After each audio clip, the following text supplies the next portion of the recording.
നമസ്കാരം. പുതിയൊരു ക്ലാസ്സിലേക്ക് ഏവർക്കും സ്വാഗതം. കേരള ചരിത്രത്തിലെ തിരുവിതാംകൂർ രാജാക്കന്മാർ എന്ന ഭാഗമാണ് നമ്മളിന്ന് പഠിക്കാൻ പോകുന്നത്. വേണാട് രാജവംശത്തിന്റെ തുടർച്ചയായാണ് തിരുവിതാംകൂർ രാജവംശം എന്നറിയപ്പെടുന്നത്. തിരുവിതാംകൂർ രാജവംശത്തിന്റെ ചരിത്രവും അതിൻ്റെ രാജാക്കന്മാരാരൊക്കെയാണെന്ന് നമുക്ക് നോക്കാം.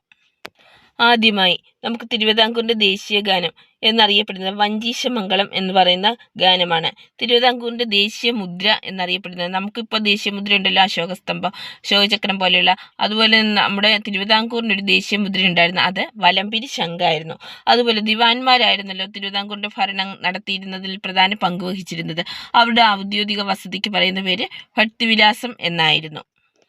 തിരുവിതാംകൂർ രാജാക്കന്മാരിൽ നമുക്ക് മാർത്താണ്ഡവർമ്മ മുതലുള്ള രാജാക്കന്മാരെ പറ്റിയാണ് പഠിച്ചു തുടങ്ങാനായി നമുക്ക് വളരെയധികം സഹായകമാകുന്നത്. അതായത് പൊതുപരീക്ഷകളിലൊക്കെ മാർത്താണ്ഡവർമ്മയുള്ള മുതലുള്ള കാലത്തുള്ള ചോദ്യങ്ങളാണ് കൂടുതലും ചോദിച്ചു വരുന്നത്. നമുക്ക് അദ്ദേഹത്തിന്റെ കാലഘട്ടം മുതൽ നോക്കാം. ആദ്യമായി മാർത്താണ്ഡവർമ്മ 1729 മുതൽ 1758 വരെയാണ് അദ്ദേഹത്തിന്റെ കാലഘട്ടം. 1729 മുതൽ 1758 വരെ അദ്ദേഹം വലിയ വെല്ലുവിളി അതിജീവിച്ച് ഭരണം നടത്തിയ ഒരു